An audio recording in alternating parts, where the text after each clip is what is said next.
안녕하세요. 저는 서울에 사는 30대 후반 여성입니다. 현재는 남편과 이제 3살 된 딸아이, 이렇게 셋이 함께 살고 있습니다. 남편과 저는 시어머니의 소개로 만났어요. 시어머니가 저를 며느리감으로 점찍고서는 자기 아들이랑 결혼을 시키고 싶다고 여기저기 말하고 다니며 동네에 소문을 냈고 저와 남편은 선을 봤습니다. 건너 건너 집안끼리 아는 사이였기 때문에 가능한 일이었지만요. 아무튼 남편과 저는 그런 선자리에서 만났지만 말이 굉장히 잘 통하고 그 외의 것들도 너무 잘 맞았습니다. 그래서 오히려 당시에는 시어머니에게 참 많이 고마워했던 것 같아요. 시어머니 아니었으면 못 만날 인연이었으니까 말입니다. 뭐 지금도 시어머니만 빼면 남편과 만나서 결혼을 한 것, 그 자체는 후회하지는 않습니다. 원래 선이라는 게 이야기가 나와서 몇 번 만나면 바로 양가에서 결혼 이야기가 나오기 마련이잖아요. 시어머니는 좀 이상하리만큼 많이 서두르시는 게 보이긴 했어요. 짐작할 수 있는 이유긴 했습니다. 아무래도 나이도 있고, 바로 제 나이 말이죠. 저는 남편과 결혼할 당시에 이미 30대 중반을 향해 가고 있는 나이였어요. 시어머니는 빨리 임신해서 아이를 많이 낳기를, 특히 아들을 굉장히 바라시는 분이었고, 저도 그 사실을 그때도 은연중에 알고 있기는 했습니다.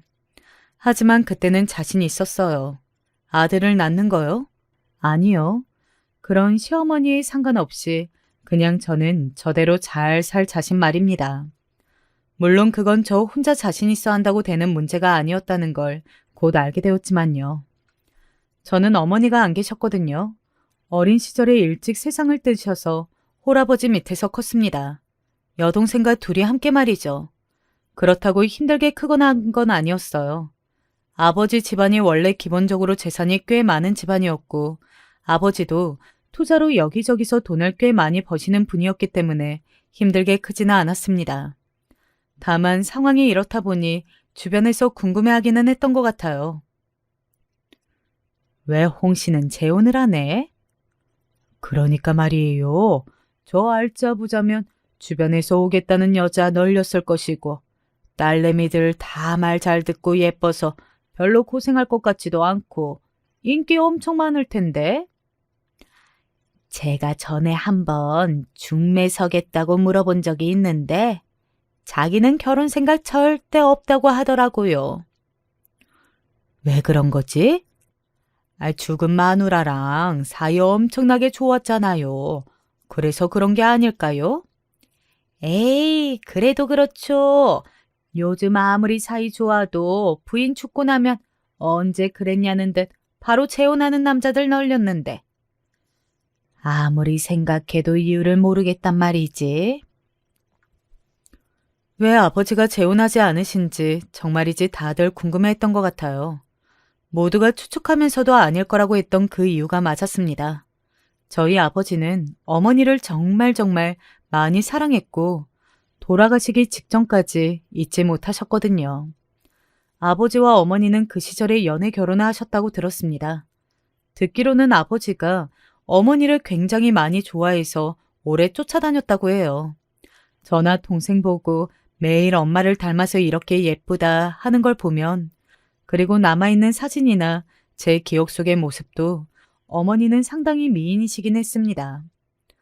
어머니는 원래도 몸이 약하셨다고 하더군요. 원래 아픈 곳이 많아 병원에 자주 들락거렸는데 어느 날 몸이 너무 안 좋아서 검사했더니 백혈병이라고 했다고 말이죠. 그렇게 병으로 투병하다 돌아가셨어요. 어머니가 돌아가셨을 때 제 나이는 7살, 동생은 5살이었기 때문에 사실 저에게도 동생에게도 크게 어머니의 기억이 많이 남아있지는 않습니다. 그래도 저를 다정하게 부르던 음성이나 함께 놀러갔던 기억 같은 것들은 조금 남아있기는 하지만 말이에요. 어머니가 없어서 외롭게 크거나 사랑이 부족했다거나 하지 않았어요. 아버지는 저희 자매가 그런 걸 느낄까봐 굉장히 노력을 많이 하시며 키우셨거든요. 본인 일도 바쁜데 매번 밥을 하고 또 학교에 중요한 일정이 있으면 일을 빼고서라도 반드시 참석하고 말이죠. 그래서 저희 남매는 아버지를 참 많이 존경하고 사랑했어요. 그건 남편도 마찬가지였습니다. 내가 본 어른 중에 장인어른이 제일 어른이신 것 같아.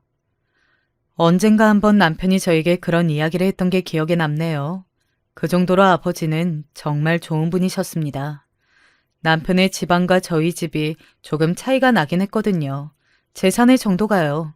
그런데 아버지는 그런 걸 한 번도 이야기하거나 불편한 기색도 보이신 적이 없으세요.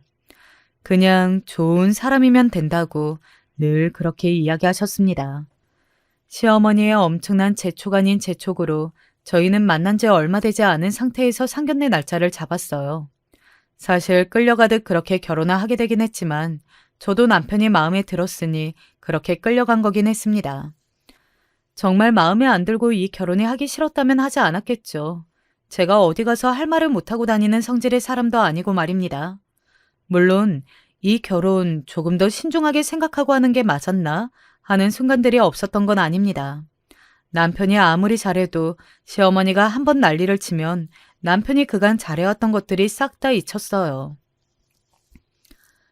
나만 안달복달하는 것 같다. 너도 임신 빨리 해야 마음이 편한 거 아니니?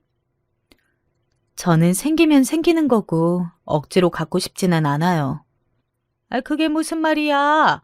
결혼을 했으면 응당 아이는 당연히 낳아야지. 제가 낳고 싶다고 해서 낳을 수 있는 게 아니니 드리는 말씀이에요. 생기면 당연히 낳죠. 그렇게 안일하게 생각해서 어떻게 아이가 들어서겠어? 당장 병원부터 가서 다 검사부터 해봐. 사실 저도 싫었지만 그래도 저도 궁금하긴 했어요. 그래서 병원에 가서 검사를 싹 다 받았습니다. 남편도 저도 둘 다 아무 문제가 없는 걸로 나왔어요. 그걸 말씀드리면 이제 잔소리가 조금 덜해지시겠지, 조금 편한 마음으로 기다리시겠지 라고 생각했었습니다. 그런데 전혀 아니었어요. 더한 간섭을 하기 시작하신 겁니다. 제 상식으로는 도저히 이해할 수 없을 정도로 심하게 말입니다. 너 생리일이 언제니? 너희 둘 마지막으로 잠자리를 한 게 언제니? 그런 질문을 서슴없이 하셨어요. 말을 하지 않으면 해줄 때까지 닥달하셨습니다. 그래서 지쳐서 다 말해주었더니 어디서 부적을 써오고 병원에 가서 아이가 가장 잘 들어서는 날을 알아와서는 저와 남편의 잠자리까지 간섭하고 나서셨어요. 정말이지 스트레스로 머리가 아파올 만큼 심하게 말이죠. 제가 도저히 참지 못하고 남편에게 한 번 이야기했던 기억이 납니다. 나 이렇게는 도저히 못 살겠어. 이런 것까지 어머니한테 다 말하면서 살라는 말이야? 내가 미안해. 내가 어머니한테 잘 이야기해볼게. 남편은 시어머니에게 그러시지 말라고 강경하게 이야기하긴 했습니다. 그 뒤로는 조금 나아지긴 했지만 시어머니는 여전히 그 문제로는 유난스럽게 구셨고 말입니다. 얼마 지나지 않아서 제가 임신을 했고 그게 딸이라는 사실을 아시고부터는 아직 아이를 낳지도 않았는데 둘째 이야기를 꺼내셨어요. 그 문제로 시어머니와 남편 사이에 큰 다툼이 한 번 있기는 했습니다. 얼른 첫째 낳고 둘째 낳을 생각부터 해라.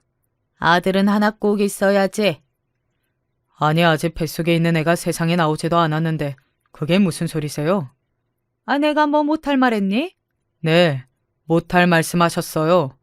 저한테는 저 뱃속에 있는 딸이 지금은 세상에서 가장 중요한 자식이에요. 태어날지 아닐지도 모르는 둘째보다. 태어날지 아닐지도 모른다니 둘째를 안 낳겠다는 말이니? 억지로 무리해가면서 가질 생각이 없다는 겁니다. 이 문제로 한 번만 더 간섭하고 유난스럽게 나오시면 저는 더 이상 어머니 뵙기 힘들어질 것 같으니까 그만하세요. 뭐? 너 지금 부모와 자식 간의 연을 끊겠다고 이 애미한테 협박하는 거냐? 저도 이제 제 아내와 자식이 있는 한 가정의 가장입니다. 제 가족을 지키는 게 우선이고요. 남편의 그 엄청난 선언 아닌 선언으로 시어머니는 더 이상 아이 문제로 저에게 직접적인 유난이나 선을 넘는 말들을 하신 적은 없어요. 물론 간접적으로는 수도 없이 많이 언급하며 자신이 아들을 바라고 있음을 주기적으로 상기시켜 주셨지만 말입니다. 아무튼 이 일화만 봐도 알 수 있듯 저희 시어머니는 유난이십니다. 선을 넘는 일이 많으셨고 제 상식으로는 이해를 할 수 없는 말과 행동을 하신 적도 많아요. 그럴 때면 저는 굉장히 스트레스를 받곤 했습니다. 당연하죠. 저는 도저히 이해되지 않는 말이나 행동들을 하셨으니까요. 아마 남편 아니었으면 진작에 탈출해야겠다고 생각했을 거예요. 내가 늘 미안하고 고마워. 남편은 언제나 중간에서 최선을 다해 노력했습니다. 어정쩡하게 어머니와 저 중간에서 헷갈리게 하지 않았어요. 남편은 늘 이제는 내가 지켜야 할 가정은 저와 저희 딸이라는 입장을 시어머니에게 명확하게 전달했습니다. 아마 그래서 시어머니는 제가 더더욱 마음에 들지 않았을 거예요. 아들도 못 낳는 게 내 아들까지 뺏어갔어. 언젠가 한번 이렇게 이야기하신 적도 있으니까요. 저와 시어머니의 사이는 좋지 않았습니다. 그래서 최대한 부딪히지 않으려 노력하며 살았고 말이죠. 물론 시어머니는 그런데도 주기적으로 복장을 뒤집는 말씀을 하셨지만 말입니다. 딸아이가 태어나고 가장 좋아한 건 남편도 저도 아닌 저희 아버지셨어요. 아이고 예뻐라. 어쩜 이렇게 천사같이 예쁜지. 니들 어릴 때보다 훨씬 예쁘다. 진짜? 정말로 저희 어릴 때보다 예뻐요? 그럼, 아이고 예뻐라. 너희 엄마가 요 천사 같은 거 보면 너무너무 좋아했을 텐데. 그렇게 말씀하시며 눈시울을 붉히셨던 게 기억이 나네요. 아버지는 정말 많이 행복해 하셨습니다. 보는 저까지 기분이 좋아질 만큼 말이죠. 그때의 저는 단 한 번도 의심이란 걸 해본 적이 없습니다. 아버지가 언제나 제 곁에 있을 거라는 그 사실을 말이죠. 어느 날 여동생에게 전화가 왔어요. 언니, 빨리 병원으로 좀 와야겠어.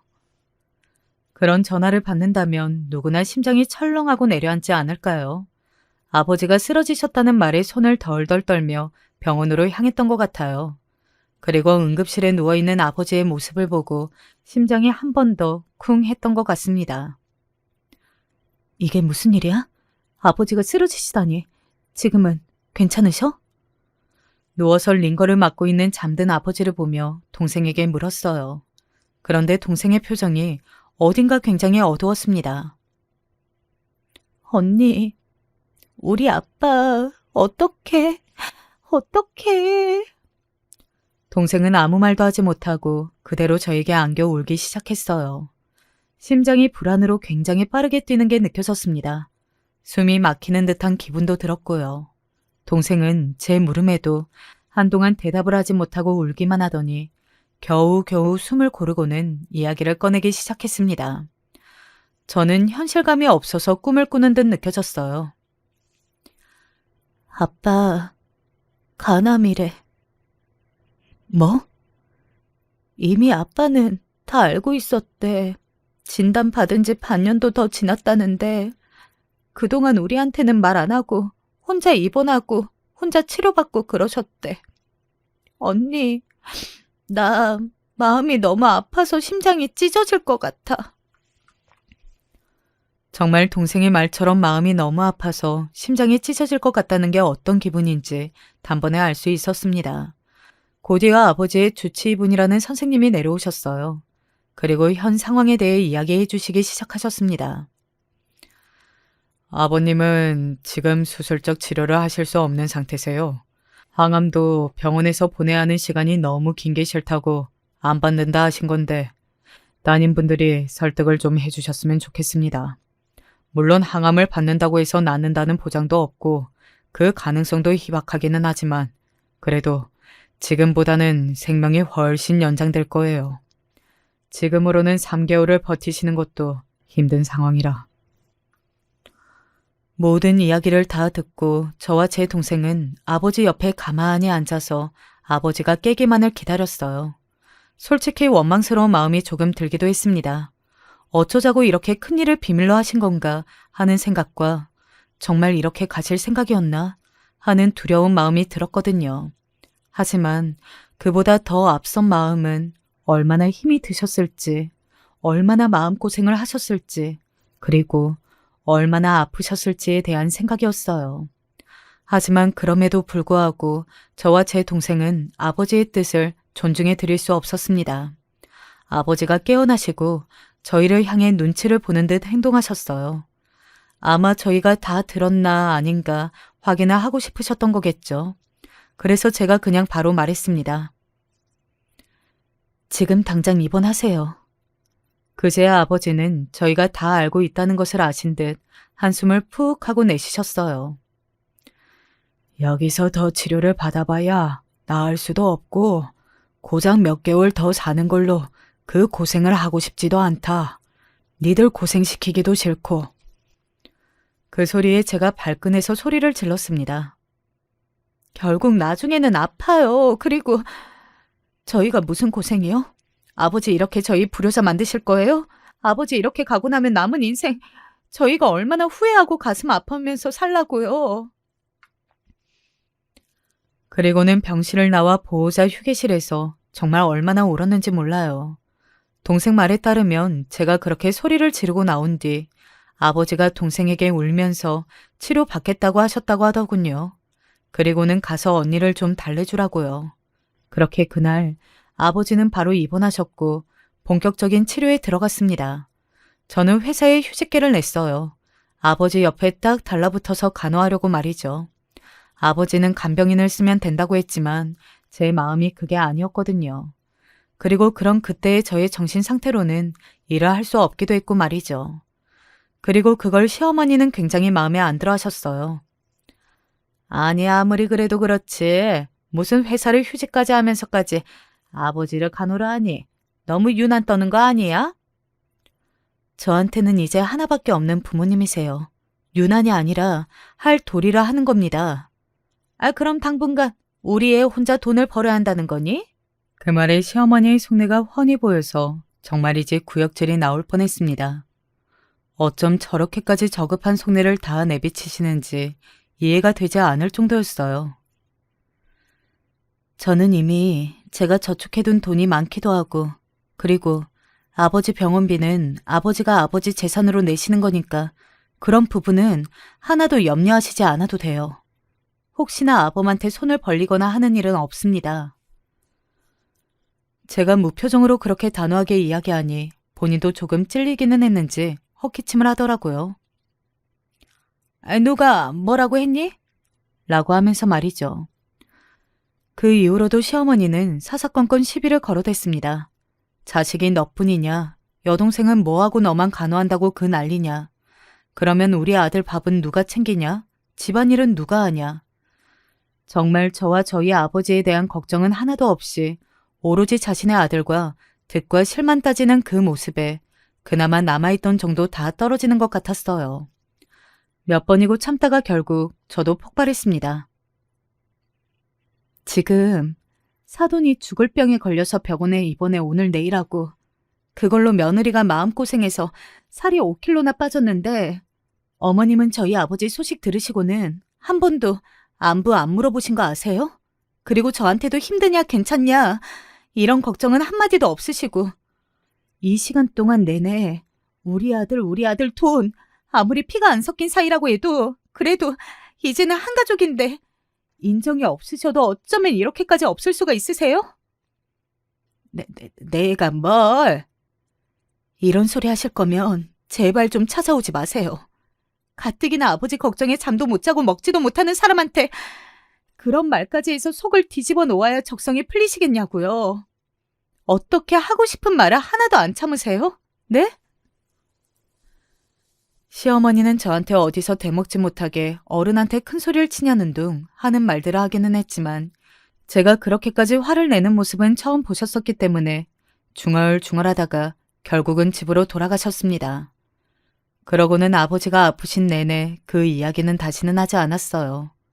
나중에 들은 이야기지만 그 일이 있고 나서 남편이 진지하게 이야기하긴 했다더라고요. 어머니, 제가 어머니 아플 때 아무렇지도 않게 생활하면서 간호고 뭐고 안 하면 좋으시겠어요? 그 사람한테 그러지 말라는 건 나중에 어머니한테도 그러지 말라는 말이랑 똑같다는 걸 왜 모르세요? 마마, 넌 말을 무슨 그렇게 하니? 협박하는 거야? 그리고 아들이랑 딸이랑 같아? 뭐가 다른데요? 다 배 아파 낳은 자식이고 자식으로서는 다 같은 부모인데 딸이면 부모가 덜 사랑하고 부모님이 덜 사랑한대요? 그랬다고 하더군요. 그래도 남편은 꾸준히 제 편의 말이 잘 통하는 사람이라 이 결혼 생활을 유지해 나갈 수 있었던 것 같아요. 만약에 남편마저 그랬다면 저는 진작에 그 집에서 탈출했겠죠. 아무튼 저는 굉장히 열심히 아버지를 간호했습니다. 치료를 본격적으로 시작하게 되고 나서 초반에는 차도가 조금 있는 듯 보였어요. 암의 크기가 줄어들었다는 결과를 받고서는 희망을 봤던 것 같습니다. 하지만 얼마 가지 않아 그 희망은 산산이 조각나고 말았어요. 아버지의 암이 짧은 기간 안에 더 커졌고 다른 항암제는 써볼 시간적 여유도 없이 몸이 급하게 나빠지기 시작하신 겁니다. 후회가 됐어요. 내가 괜히 치료받자고 해서 이렇게 된 건 아닐까? 나 때문에 아버지 몸이 갑자기 더 안 좋아지신 건 아닐까? 그렇게 말하며 우는 저를 남편이 달래주었습니다. 그런 생각하지 마. 다시 돌아가도 같은 선택을 할 수밖에 없었어. 세상 어느 자식이 부모님이 돌아가시는 걸 두고만 봐. 그리고 원래 3개월이라고 했는데 그것보다 더 사시고 계시잖아. 당신이 잘못한 건 하나도 없어. 하지만 그럼에도 후회가 되고 저를 탓하게 되는 건 어쩔 수 없었습니다. 그래서 저는 의사 선생님과 상의 끝에 마지막은 아버지가 하시고 싶으신 대로 하기로 결정을 내렸어요. 바로 퇴원이었습니다. 아버지가 걷고 말하고 하실 기력이 남아있을 때 저와 아버지 그리고 동생 이렇게 셋이 가까운 곳이라도 여행을 다녀오기로 했어요. 혹시 갑자기 열이 오르거나 하면 바로 병원으로 오셔야 합니다. 지켜야 할 주의사항 같은 걸 몇 번이고 메모하고 읽어봤던 것 같아요. 그리고 저희 부녀 셋의 마지막 여행을 했습니다. 장소는 서울에서 멀지 않은 바다가 보이는 곳이었어요. 아버지가 바다를 참 좋아하셨거든요. 사는 동안 바빠서 자주 함께 가지 못한 게 후회가 되었습니다. 너무 슬퍼하지 말거라. 그냥 어디 멀리 간 거야. 얼굴은 볼 수 없지만 그래도 엄마랑 멀리서 니들 보고 있을 테니까 너무 슬퍼하지는 마. 그런 말 하지 마. 그리고 정말 그 여행이 마지막이었습니다. 여행의 마지막 날 아버지는 고열에 시달리셨고 병원으로 바로 모시고 갔지만 의식을 잃으셨어요. 그러고는 며칠 지나지 않아 세상을 뜨셨습니다. 누군가는 그래도 준비할 시간이 있어서 다행이라고들 했지만 죽음 앞에 다행인 건 없다는 생각이 들었어요. 그리고 아무리 준비해도 준비가 되지 않는 것들이 있다고 생각합니다. 아버지의 죽음도 그랬어요. 그동안 옆에서 간호하며 마음의 준비를 어느 정도는 해왔다고 생각했었거든요. 사실 옆에 딱 붙어서 아버지를 간호했던 것도 제가 아버지를 보내드리는 과정 중에 하나라고 생각했고 말입니다. 하지만 아니었어요. 막상 다치고 보니 현실은 훨씬 더 슬프고 아팠습니다. 장인어른은 이제 편안하실 거야. 그런데 당신이랑 처제가 이렇게까지 아파하고 슬퍼하면 마음이 불편하신 거 아니야. 그러니까 너무 오래 아파하지는 말자. 남편이 참 많이 고마웠어요. 그런 위로의 말을 해주는 것뿐 아니라 저와 제 동생이 슬픔에 빠져 아무것도 하지 못하고 있는 동안 장례 절차 같은 걸 혼자 다 진행했거든요. 손님들에게 연락을 드리는 거나 손님을 응대하는 것, 그 모든 것들을 말입니다. 그래서 저는 마음 놓고 슬퍼만 할 수 있었던 것 같아요. 홍 씨가 사위를 아주 잘 봤구만. 살아있을 때 사위 사랑을 얼마나 했었다고.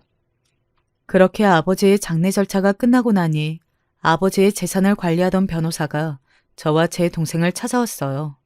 그리고는 아버지가 남기신 유언장에 관해 이야기를 했습니다. 아버지의 재산은 저희가 생각한 것보다 많았어요. 뭐 재산이 많으시다는 것 정도는 알고 있었지만 구체적으로는 알지 못했거든요. 그런데 저와 제 동생이 짐작한 것보다 많으셨더라고요. 남기신 재산은 대략 200억이 조금 넘습니다. 아버님은 이걸 3분의 1 해서 3분의 1은 장녀, 3분의 1은 차녀, 그리고 나머지 3분의 1은 기부하시겠다고 유언장에 남기셨어요. 동의하십니까? 평소에 아픈 아이들에 대해 관심이 참 많으셨거든요. 아이들이 미래인데 돈이 없어서 제대로 치료받지 못하는 아이들에 대한 사회적 제도가 마땅치 않다고 늘 화를 내셨고 말입니다. 그래서 그 부분은 놀랍지 않았어요. 네, 저는 동의합니다. 저도 동의해요. 그러면 이 부분에 사인하시면 됩니다. 서류 작업이 마무리되는 대로 상속 절차는 바로 진행이 될 겁니다. 그래서 그 자리에서 바로 저도 동생도 동의했습니다. 저나 제 동생은 정말 아무렇지도 않았기 때문에 그 문제로 난리를 치는 사람이 있을 거라고는 정말 상상조차 하지 못했어요. 뭐 이쯤 되면 짐작을 하시겠지만 그건 바로 저희 시어머니셨습니다. 시어머니는 왜 기부를 하는지를 이해할 수 없어 하셨어요. 아니, 100번 양보해서 기부하는 건 그렇다 치자. 그런데 3분의 1이라니? 그 큰 재산의 3분의 1이면 70억이 넘는 돈 아니니? 그걸 남한테 준다는 게 말이 되니? 마지막에 너무 아프셔서 잠깐 잘못 생각하신 게 아닐까? 그 말에 제가 정색을 했습니다. 그게 무슨 소리세요? 왜? 죽기 직전에 정신이 오락가락하기도 하고 그런다고 하잖니. 온전치 못한 상태에서 유언장을 쓰셨으면 그건 올바른 유언장이 아니라는 거지. 그러니까 왜 그 자리에서 바로 사인을 했어? 그런 건 소송을 하든 뭘 하든 네 몫은 네가 다 챙겼어야지. 제가 정말 참지 못하고 소리를 버럭 질렀어요. 제 몫이라뇨? 그건 저희 아버지 돈이에요. 그러니까 어떻게 쓰실지는 아버지가 정하시는 게 당연한 거고요. 한 푼도 안 물려주시겠다고 하셨어도 저는 아무렇지도 않게 받아들였을 겁니다. 어머머머, 얘까지 정신 나간 소리를 하네. 한 푼도 안 줘도 받아들여? 왜 저희 아버지 돈에 어머니가 이래라 저래라세요? 어머니 돈 아니잖아요. 그리고 이 유언장은 아버지 아프기도 전에 쓰신 거고 평소에 아이들한테 관심 많으셨던 거 저나 제 동생도 알고 있어서 정작 저희는 아무렇지 않게 받아들였는데 어머님이 뭔데 이러시느냐고요. 그런 제 말에 어머니는 입을 다물긴 했지만 그래도 저는 그 말을 들었을 때의 그 충격은 지금도 꽤 생생하게 남아 있습니다. 어떻게 아버지를 잃고 슬픔에 빠진 며느리를 향해 그런 말씀을 하실 수가 있냔 말이에요. 아마 남편이 그때 그 자리에 있었다면 거기서 자신의 어머니와 연을 끊겠다는 말을 했을지도 모를 일입니다. 하지만 그 자리에는 다행인지 불행인지 남편이 없었고 저는 그 말을 다시 제 입으로 내뱉고 싶지도 않았기 때문에 남편에게 전달하지 않았어요. 당시 저는 굉장히 많이 지친 상태였기 때문에 그런 말을 전할 심리적인 여유조차 없기도 했고 말입니다. 그리고 저는 그날 이후로 확실히 시어머니와 거리를 두기로 결심했습니다. 그렇지 않고서는 제가 남편에게까지 정이 떨어질 것 같았거든요. 그런 사람과 가족으로 지낸다는 것, 그 자체가 저에게는 굉장히 스트레스였으니 말입니다. 그리고 남편도 제가 시어머니와 거리를 두는 것에 동의했습니다. 물론 초반에는 시어머니의 엄청난 연락과 잔소리가 있었어요. 섭섭하다는 둥, 어떻게 시어머니한테 이럴 수가 있냐는 둥, 요즘 며느리들은 글러먹었다는 둥, 쉴 새 없이 저를 괴롭혔습니다. 하지만 얼마 가지 않았어요. 중간에서 남편이 무슨 이야기를 한 것 같기도 했지만 굳이 물어보지는 않았습니다. 그렇게 얼마간의 시간이 지난 것 같아요. 저희 가족에게 큰 변화가 하나 찾아왔습니다. 바로 남편의 퇴직이었어요. 뭐 해고를 당하거나 권고사직 그런 건 아니었습니다. 남편이 하고 싶은 일이 생겼거든요. 네, 사업이요. 처음에는 반대했었어요. 왜 잘 다니는 직장을 두고 사업을 하겠다는 건지 이해가 잘 되지 않았거든요. 하지만 남편에게서 무슨 일을 어떻게 할 거고 수익은 어떻게 할 것이며 뭐 그런 이야기를 자세히 들으면 설득이 되었습니다. 무엇보다 어린 시절부터 꿈이었다는 그 말에 마음이 약해졌던 것 같아요. 자금은 일단 내가 모아둔 돈이랑 이 집을 담보로 은행에서 대출을 조금 받을까 하는데 당신 생각은 어때? 뭐하러 그래? 나한테 돈 있는데. 초기 투자금은 20억 정도 된다고 하더군요. 물론 진행하면서 돈이 더 들 수는 있지만요. 내 꿈을 이루는 건데 당신 돈을 어떻게 써? 물론 이 집도 당신 돈이 어느 정도 들어가 있는 거긴 하지만. 내가 여유가 되는데 왜 그렇게 하냐는 말이야. 내가 당신의 가능성에 투자하는 걸로 하자 그럼. 우리는 가족인데 그런 걸로 빚졌다거나 정말 미안해하지 마. 나도 당신 꿈에 투자하고 싶어서 하는 거니까. 그리고 무엇보다 남편이 하는 사업의 취지가 마음에 들었습니다. 환경오염 관련해서 다시 쓸 수 있는 재생 상품에 대한 사업이었거든요. 그래서 더 적극적으로 돕겠다고 한 것도 있었고 말입니다. 그런 제 말에도 몇 번을 거절하던 남편이 저의 설득에 결국은 저에게서 투자금을 받기로 하고 이렇게 이야기하더군요. 그러면 이렇게 하는 걸로 하자. 회사 지분을 당신이 51% 가지고 있는 걸로. 굳이 그럴 필요는 없는데. 나 당신 믿어. 당신이 나를 믿는 건 아는데 그게 내가 마음이 편할 것 같아서 그래. 결국 남편의 성화에 못 이겨 그렇게 하기로 했어요. 그리고 남편은 사업을 시작했습니다. 오랫동안 생각했던 모양인지 모든 게 순조롭게 척척 진행되었어요. 한 가지 제가 힘든 점이 있었다면 남편이 너무 바빠져 얼굴을 자주 볼 수 없다는 점 정도였습니다. 사업은 처음부터 성공하기 힘들다는 이야기들이 많지만 남편은 그 힘든 걸 해냈어요. 남편의 사업은 정말 시작부터 잘 풀렸습니다. 제품력이 좋기도 했지만 운이 좋았어요. 소문이 잘 났고 잘 퍼졌습니다. 그리고 뭐 어디서 유명 아이돌이 저희 제품을 썼다는 이야기를 들었어요. 그래서 정말 빠른 속도로 자리를 잡았어요. 솔직히 빨리 자리 못 잡고 당신이 준 투자금도 날리고 고생만 시키면 어떡하나 걱정 안 한 건 아닌데 너무 다행이야. 어느 날 남편이 저에게 그런 말을 하더군요. 사업을 하겠다고 저에게 설명해 주던 때에는 자신만만해 보였는데 그래도 걱정하긴 했던 것 같더라고요. 하지만 좋은 일만 있는 것은 아니었습니다. 남편의 사업이 성공 궤도에 올라서면서부터는 시어머니가 다시 저를 괴롭히기 시작하셨거든요. 말 그대로 그건 정말 괴롭힘이었어요. 이제 네가 회사를 그만두고 내조를 해야 하지 않겠니? 저보고 회사를 그만두라고요? 남편이 큰일 하는데 그러면 집에서 내조를 잘해야 하지 않겠어? 그리고 아들 낳는 거 다시 한번 진지하게 생각해봐라. 저렇게 사업이 잘 자리를 잡았는데 그거 물려받을 아들은 있어야지 않겠니? 처음 몇 번은 그런 소리를 그냥 한 귀로 듣고 한 귀로 흘렸지만 시어머니는 점점 더 나날이 더 심해졌습니다. 집에 와서 반찬 좀 들고 가. 라는 말에 집으로 가니 엄청나게 반찬을 많이 해두셨더라고요. 뭘 이렇게 많이 하셨어요? 저도 남편도 집에서 밥 먹을 일 거의 없는데. 네가 제대로 밥을 안 해주니까 집에서 밥을 안 먹는 거겠지. 내가 이렇게 반찬까지 해다 줄 동안 너는 뭐 했니? 제대로 하는 게 하나도 없어. 그러더니 저에게 행주 하나를 휙 던지더군요. 식탁이나 좀 닦아라.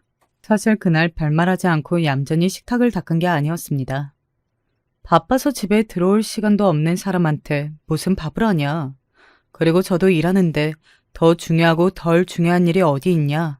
구구절절 따졌어야 했어요. 그래도 반찬하시느라 고생하셨겠네 싶어서 말없이 부엌 일을 도와준 게 시작이었습니다. 그 이후로 시어머니는 시시때때로 저를 불러내어 시집살이 아닌 시집살이를 시키기 시작했습니다. 처음에는 사업하고 바쁜 남편 잘 먹여야 하니 이것저것 좀 가져가거라부터 시작해서 이런 건 네가 좀 만들 줄 알아야지 하며 음식을 가르쳐준다는 핑계로 요리를 시키더니 나중에는 오늘 무슨 반찬을 만들 거니까 장을 좀 봐오라는 둥. 내가 오늘은 기력이 없어서 못할 것 같으니 장 봐온 걸로 네가 좀 해보라는 둥. 갖가지 핑계를 다 대고 이유를 만들어가며 저에게 일을 시켰어요.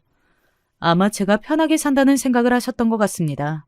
그리고 무엇보다 말을 잘 듣지 않는 며느리가 마음에 드시지 않은 것도 있었을 테고요. 그러다 우연히 이런 전화통화를 하신 걸 듣게 되었습니다.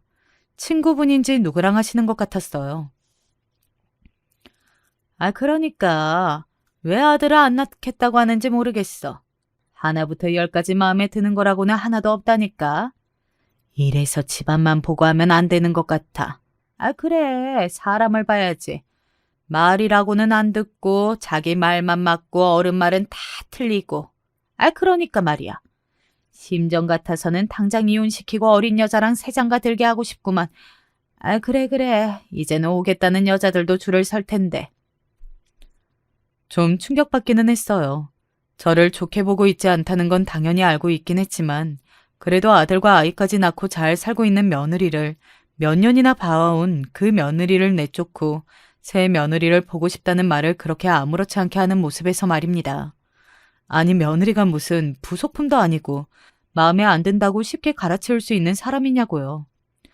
일단은 그 전화 내용을 들은 건 모른 척했어요. 사실 저한테 직접적으로 하신 말씀도 아니었기 때문에 따져 묻기도 애매하기도 했고 말입니다. 하지만 그 이후로 시어머니의 노골적인 언어 폭력들이 시작되었어요. 너 같은 게 어쩌다가 우리 집 며느리로 들어와서는 처음에는 좋은 며느리감인 줄 알았는데 세상 꼴등 며느리야. 너는 대체 할 줄 아는 게 뭐니? 집안일을 제대로 하니 그렇다고 아들을 낳았니? 너 같은 걸 며느리라고 둔 내가 세상에서 제일 박복한 년일 거다. 그런 말들 말이죠.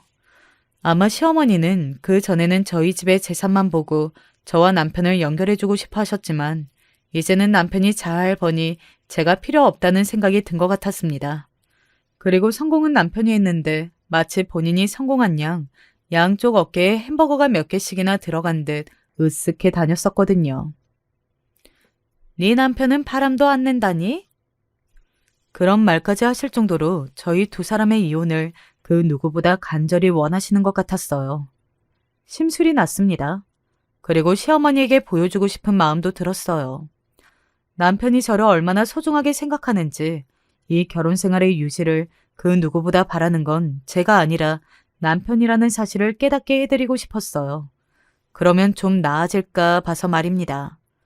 그래서 그간 바쁜 남편이 신경 쓸까 말하지 않았던 시어머니가 저에게 했던 행동들에 관해 이야기했어요. 남편은 당연히 분노했고 어머니께 한 소리를 해야겠다며 나서려는 걸 제가 말렸습니다. 그리고는 말했어요. 이번 주말에 어머님 댁에 밥 먹으러 가. 그리고 당신이 나한테 지극정성인 모습을 좀 보란 듯이 보여드려. 아쉬운 건 내가 아니라 당신인 듯이. 어머니한테 그렇게 보여드리면 좀 나아지시지 않을까? 제 그 말에 남편이 동의하듯 고개를 끄덕이더군요. 그렇게 그 주 주말이 다가왔습니다. 결전의 날이었어요. 그리고 이 사연을 보내게 된 사건이 터지게 된 날이기도 하고 말입니다. 아이고, 우리 귀한 장손 왔는가?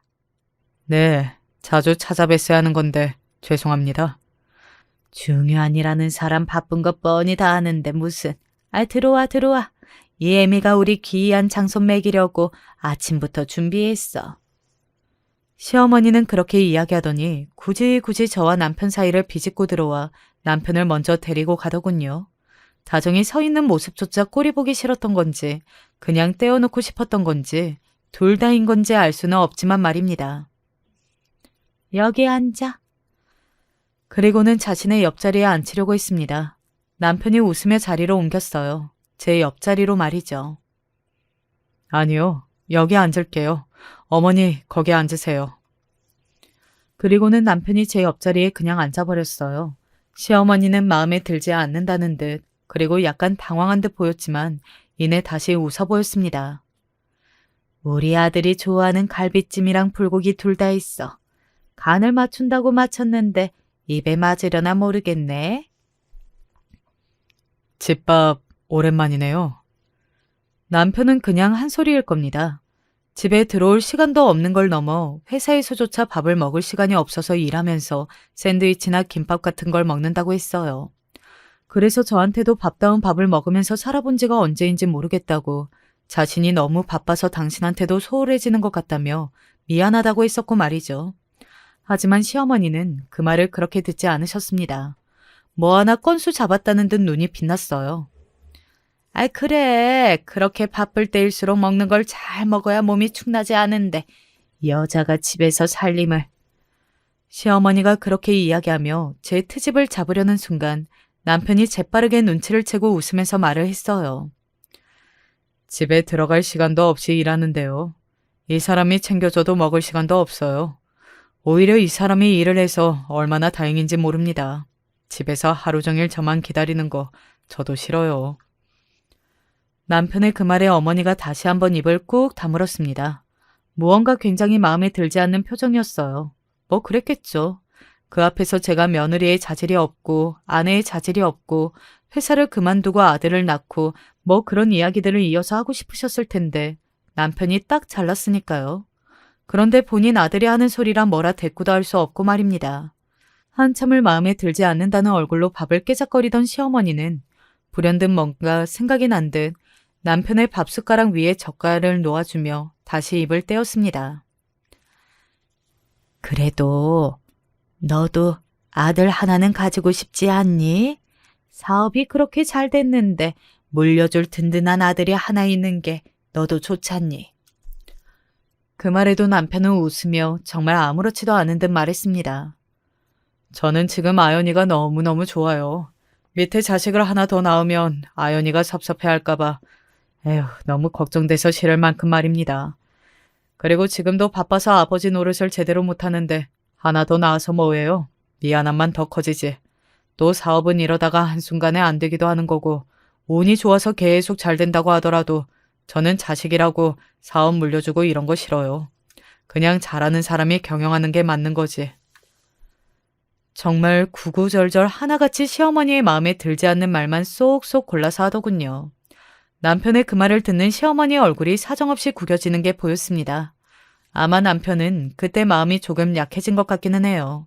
자신의 어머니가 다 마음에 안 들어하고 속상하니까 기분을 조금 풀어주고 싶었나 봅니다. 그래도 어머님 말씀이 어떤 말씀이신지 그 말씀은 다 감사하고 이해했어요. 라고 말했으니까요. 시어머니는 남편의 그런 태도에 아마 자신감이 붙었을 거고요. 밥을 다 먹고 과일을 먹었어요. 제가 과일을 깎았는데 그날따라 잘 깎이지 않더군요. 과일이 좀 무르기도 했고 말이죠. 시어머니가 마음에 들지 않는다는 듯 제 손에서 과일을 확 낚아채 갔습니다. 그리고는 땅이 꺼져라 한숨을 쉬었어요. 너는 정말 제대로 할 줄 아는 게 뭐니? 과일이 좀 무르네요. 그냥 죄송합니다 라고 했었어야 했는데 제가 그렇게 이야기하자 시어머니가 엄청나게 욱한 게 느껴졌습니다.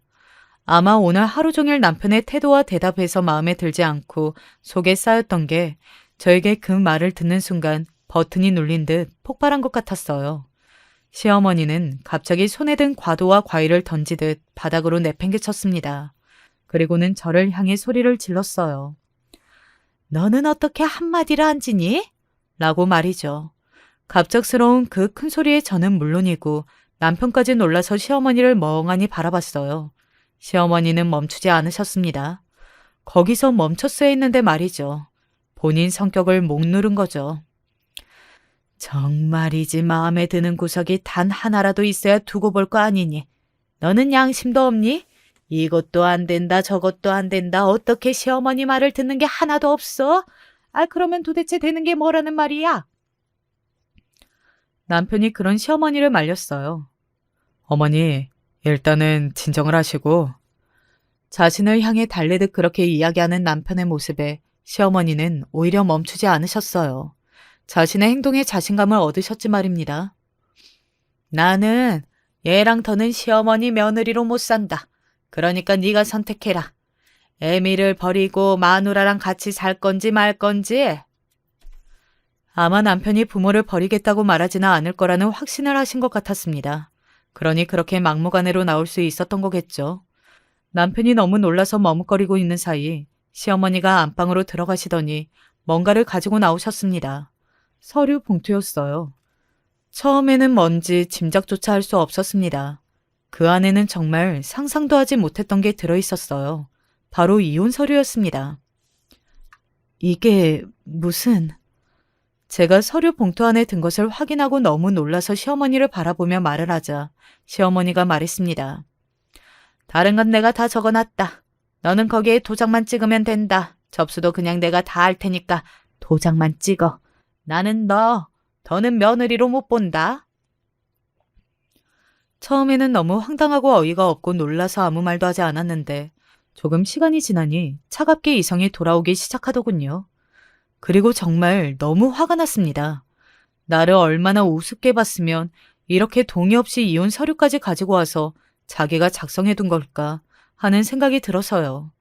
그때 저도 더럽고 치사해서 이 집 며느리 아내라는 생각을 잠깐 했던 것 같아요. 저도 이성을 잃었거든요. 어머니, 어떻게 이런 행동을...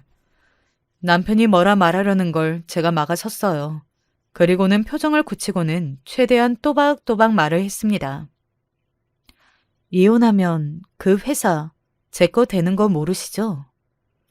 제 그 말에 시어머니는 눈을 동그랗게 뜨더군요. 그게 무슨 소리야? 우리 아들 회사가 왜 네 회사야? 저희 아버지 돈으로 차린 거니까요. 그래서 남편이 회사 차릴 때 지분을 저한테 반 이상 줬거든요.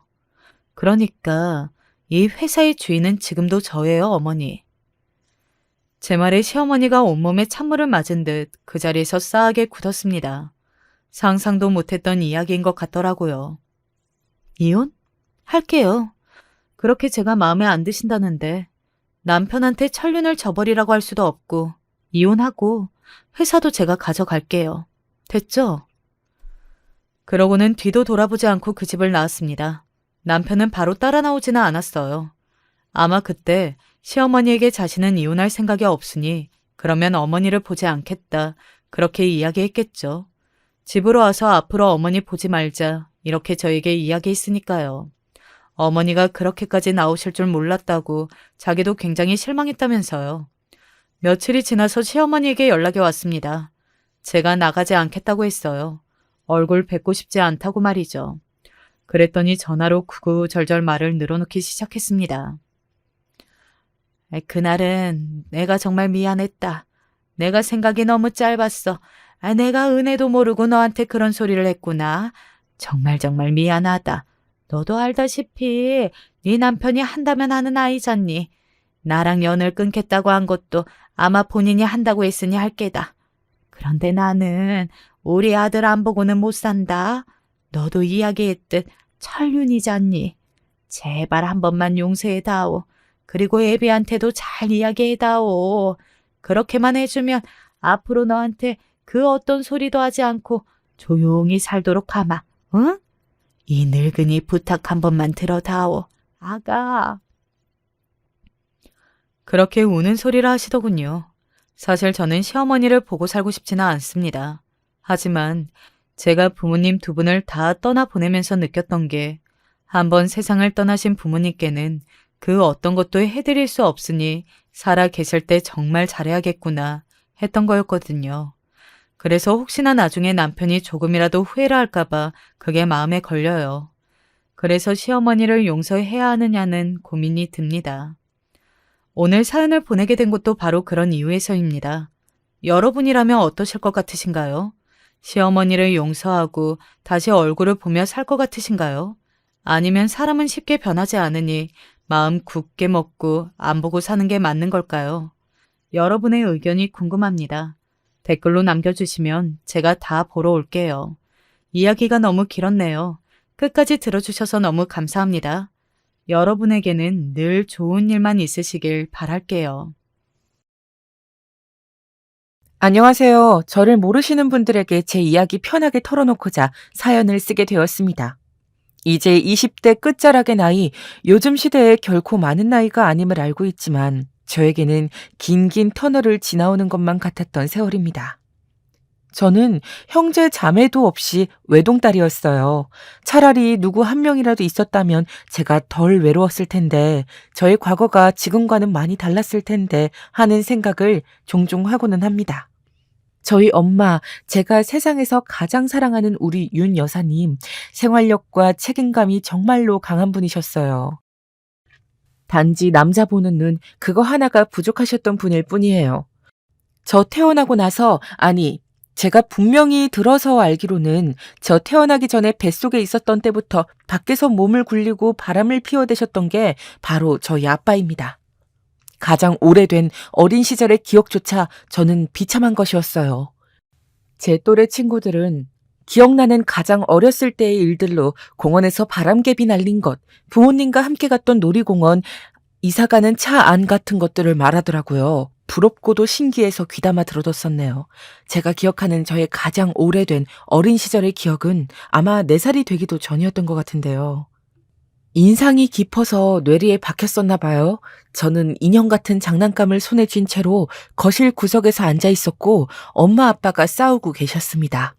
그리고 여자 하나가 옆에서 울고 있었어요. 풍성한 원피스를 입은 그 여자가 자기 배를 만지면서 이 아기는 어떡하라고요? 이 아기도 생명이에요. 이런 말을 했었습니다. 저희 엄마는 넋이 나간 얼굴이 되어서 스르르 주저앉았고 그런 채로 아빠를 올려다보면서 계속 욕을 하셨어요.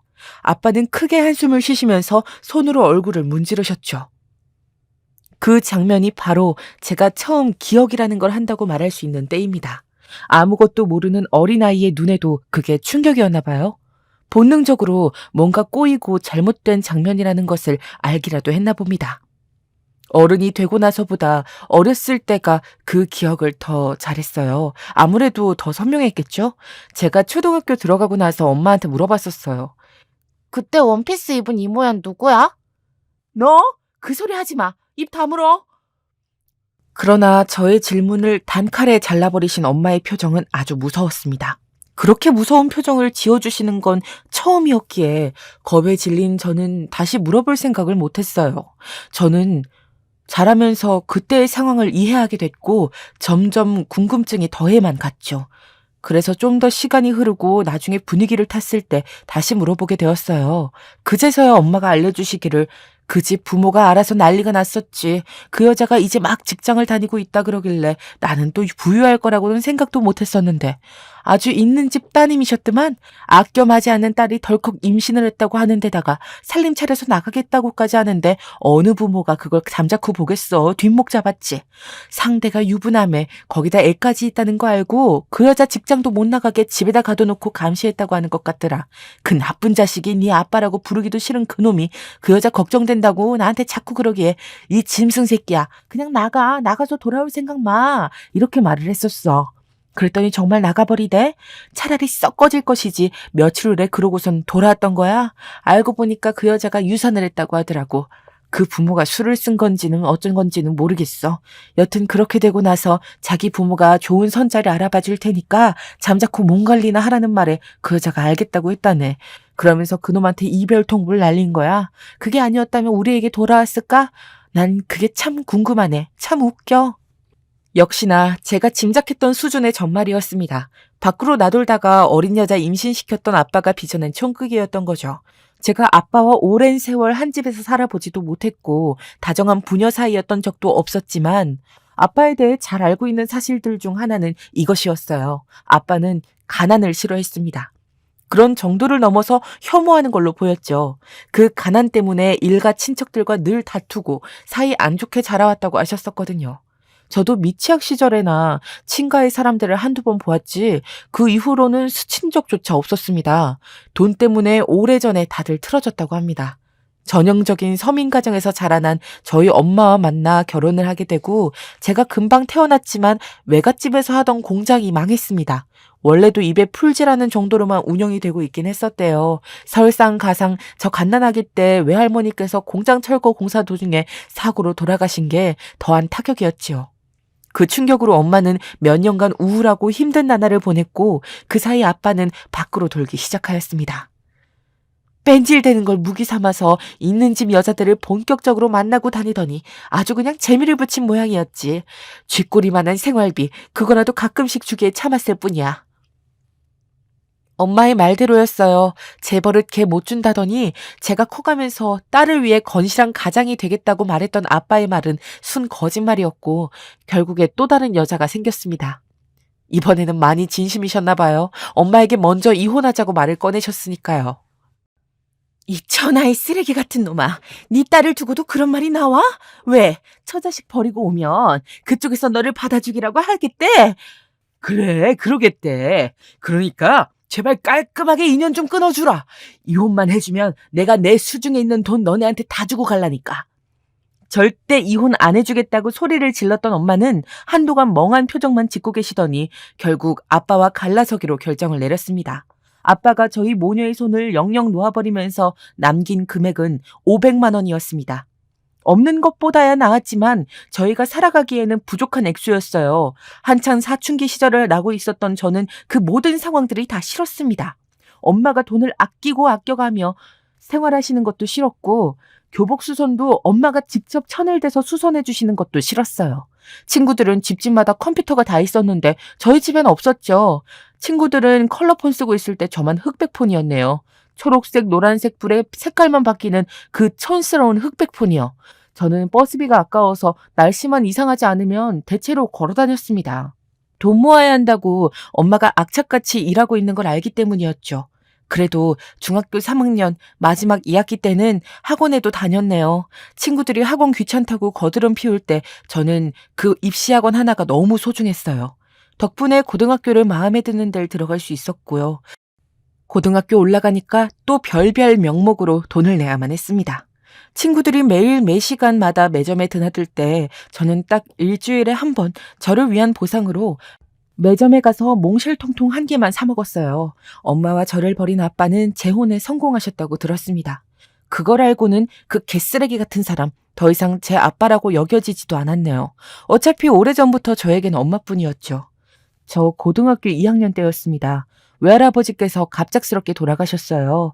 엄마가 저보고 밥 잘 챙겨 먹고 학교 잘 다니고 있으라고 해놓고 외할아버지 보내드리러 가셨는데 자꾸 마음에 걸리더라고요. 학교 수업 중에도 생각이 딴 데로 흐르고 엄마한테 문자 보냈는데도 답장이 안 오니까 걱정도 되었고요. 그래서 외삼촌이 저한테 연락 주셨을 때 장례식장 들르겠냐고 물어보시는 것에 바로 그러겠다고 말씀을 드리게 되었습니다.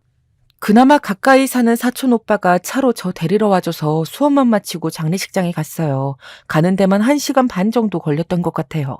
도착해서 보니까 엄마의 눈이 퉁퉁 부어 있었습니다. 휴대폰 확인하고 제 문자에 답장하고 그럴 정신이 아니셨던 거예요.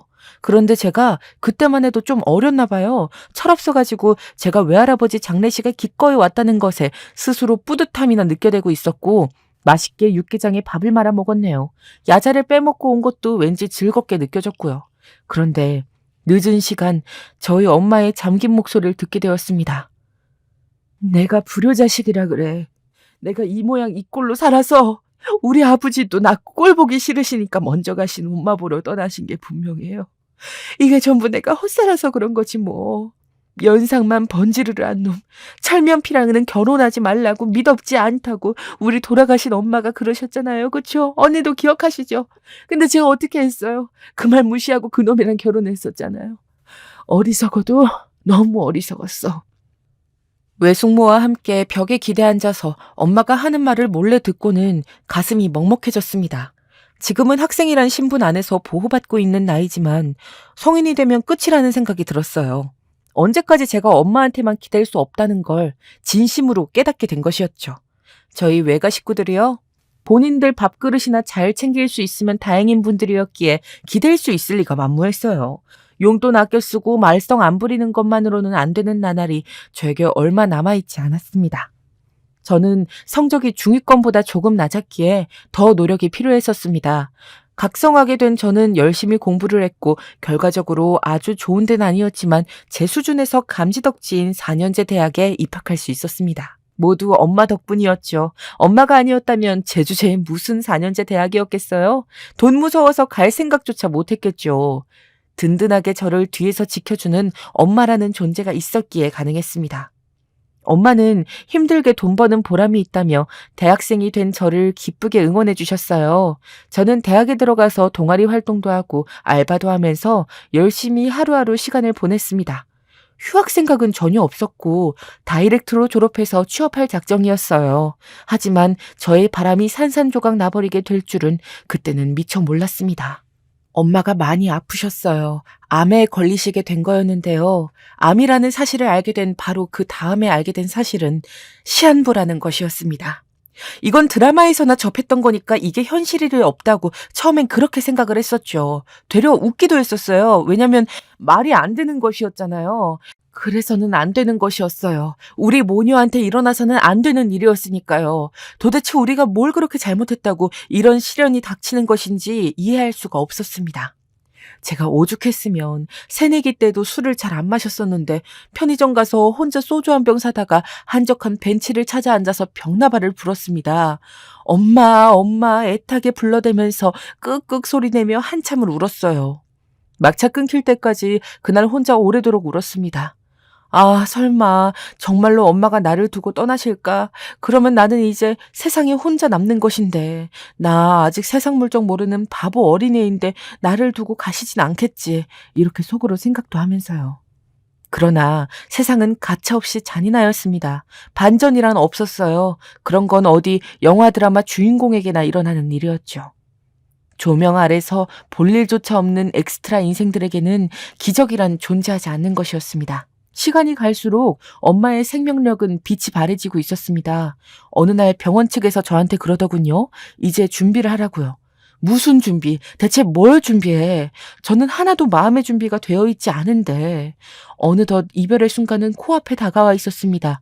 환자가 죽음을 앞두면 따로 임종을 맞이하는 방이 있더라고요. 이제 그쪽으로 옮길 차례란 얘기를 듣고 머리가 너무 어지러웠습니다. 이건 아니라고 계속 고개만 젓고 있었어요. 다들 온다고 하지? 저를 일깨운 건 엄마의 힘없는 음성이었습니다. 저는 되도록 아무렇지 않게 엄마 무섭지 않게 밝은 소리를 내려고 했지요. 내가 방금 연락 돌렸어. 그런데 저도 모르게 떨리는 소리를 내고 말았습니다. 엄마가 아주 희미하게 웃어 보이셨어요. 제가 옆에 앉아서 엄마의 손을 꼭 잡아주었고 그렇게 저희는 서로를 바라보았습니다. 제 머릿속에는 지독한 후회만 가득했지요. 알바비 모아서 엄마 건강검진이나 진작시켜드릴 것을 멍청하고 또 멍청한 딸을 둔 죄로 우리 엄마가 이토록 아직 젊은 나이에 세상을 등져야만 한다니 너무나도 가혹하다고 생각했어요. 제가 악물면서 눈물이 흐르는 것을 참아내고 있던 그때였습니다. 어느새 엄마의 자리로 다가와 있는 사람이 있어서 고개를 들어 쳐다보았어요. 반사적으로 얼굴을 확인한 저는 순간 온몸에 소름이 돋는 것을 느끼며 벌떡 일어났습니다. 무슨 낯짝으로 여길 오신 거예요? 세월이 지났다고 제가 못 알아볼 아빠가 아니었습니다. 겸연쩍은 표정을 지닌 저 얼굴만 봐도 부하가 치밀어 올랐습니다. 당신이 버리고 떠난 우리 엄마는 지금 다 죽어가고 있는데 왜 저렇게 멀쩡한 모습으로 나타난 건지 그게 확 비교가 되면서 더욱 비참하고 화가 났어요. 내가 부른 거야. 저를 잡아챈 것은 엄마의 작은 목소리였습니다. 엄마가 그러시는 것에 제가 할 말이 없어졌지요. 임종을 앞두시고 지난 원한을 말로나마 푸시고 싶으신가 보다. 그래서 아빠를 찾으셨나 보다. 그런 생각이 들었습니다. 둘이서 하고 싶은 말이 있다고 하시는 것 보니 더욱 그랬네요. 그간 잘 지냈니? 아빠가 옆을 지나치는 저에게 말을 걸었습니다. 제가 주춤하니까 제 어깨를 손으로 툭툭 치기까지 하는데 저는 그게 너무 역겨웠어요. 대답하지도 않았고 저는 그냥 병실 문가에 가서 서 있었습니다. 엄마의 목소리가 워낙 작은 탓인지 두 분의 대화 소리는 저에게 닿지 않았습니다. 한때는 부부였던 두 분의 마지막 시간은 제 예상보다 짧았어요. 그런 것에도 저는 그 순간 왜 허탈함을 느꼈는지 모를 일이에요. 네 엄마 이제 가면 내가 널 보살펴주고 싶구나. 병실 밖에서 아빠가 저에게 그런 소리를 했습니다. 엄마 돌아가시면 혼자 남겨질 제가 세상 걱정이라도 되신 모양이었지만 저희 입가에는 비웃음이 걸렸죠. 따로 얻은 자식이 없다면 또 모를까 재혼해서 낳은 아이가 둘이나 된다는데 그 소리를 듣고도 제가 넙죽 알겠다고 할 리는 없었어요. 결혼 생활 내내 우리 엄마 괴롭게 만들었고 딸인 나를 외롭게 방치한 채 밖으로만 놔둘더니 이혼 후 바로 새살림 차려서 행복하게 지낸 아빠 용서할 수 없었습니다. 그런 아빠와 다시 지내본다고 생각만 해도 토끼가 올라왔어요. 이제 나와는 영영 상관없는 사람이었습니다. 저에게 한마디도 더 하지 마세요. 구역질 나니까요. 저의 살벌한 반응에 아빠는 소득 없이 자리를 떴죠. 엄마는 그날 머나먼 하늘길 여정을 떠났습니다. 딸인 제가 느끼기에는 너무 허무한 삶이 바로 엄마의 생애였네요. 하염없이 눈물만 흘렸습니다. 그리고 장례식장에 아빠가 또 찾아왔는데 마침 술에 취해 있던 외삼촌이 역성을 질렀습니다. 당장 썩 꺼지라고 삭대질을 해댔지요. 다들 외삼촌을 필사적으로 말렸고 저는 아빠한테 얼른 가시라며 밖으로 밀어냈습니다. 그냥 가시라고 좀. 아무도 반기지 않으니까. 그래, 나도 환영받는 거 기대 안 해. 어차피 생각도 안 했어. 그래도 너 하나만은 내 딸이다. 내가 도와줄 테니까 학교 졸업하고 자리 잡을 때까지 마. 필요 없어요. 제 인생에서 사라져 주시는 게 그게 바로 저를 도와주시는 거예요. 아시겠어요?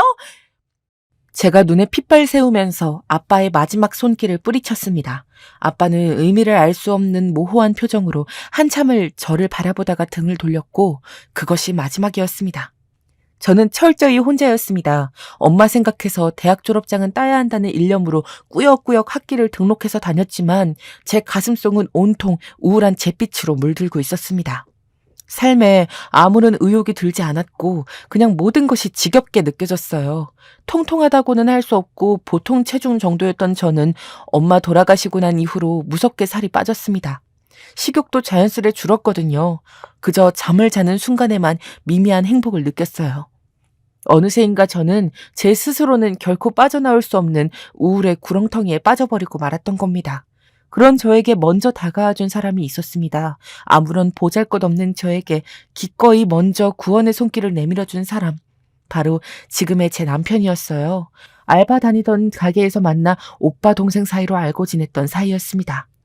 제가 편모 가정인 것을 진작 알고 있었는데 엄마가 돌아가셨다고 하니까 그 후로 계속 제 생각이 나고 걱정이 되었대요. 고작 저보다 2살 더 많은 오빠였지만 저에게는 많이 어른스러운 존재로 느껴졌습니다. 제가 간신히 대학 졸업장만 따내고 취업준비생이라는 명목으로 허송 세월을 보내고 있을 때도 묵묵히 제 곁을 지켜주었어요. 자연스레 사귀게 되었던 저희는 언제부턴가 결혼을 생각하게 되었습니다. 제가 남편에게 상당히 의지하는 관계였어요. 저는 그때 인턴으로 근무하고 있었는데 정식 직장도 없고 경력도 없고 아무런 미래의 보장이 없던 저에게 먼저 결혼 얘기를 꺼내준 게 남편이었어요. 남편에게는 6살 어린 여동생이 있었는데 전문대 대학 들어가서 재학 중이었고요. 아버님께서는 건강이 안 좋으셔서 거의 칩거 생활을 하신 지 몇 년 되었다고 했고 어머님께서는 집안 가게에 신경을 너무 쓰시다 보니 그렇게 되셨던 것인지 유별나게 드센 성격이셨죠. 솔직히 일반적으로 생각하자면 시집가기 좋은 조건의 집은 결코 아니었습니다만 그렇다고 제가 뭐 하나 잘난 게 있는가 하면 그렇지 않았으니까요. 엄마 돌아가신 후로 우울증을 앓았던 저는 슬프게도 주제 파악 하나만은 기똥차게 할 줄 알게 되었고 한번 자괴감이 들기 시작하면 끝을 모르게 자기 비하에 빠지곤 했습니다. 인사드리러 간 자리에서 어머님 표정이 대번에 안 좋으셨어요. 그러니까 결론만 정리하자면 그쪽은 부모님이 안 계신다는 얘기잖아요?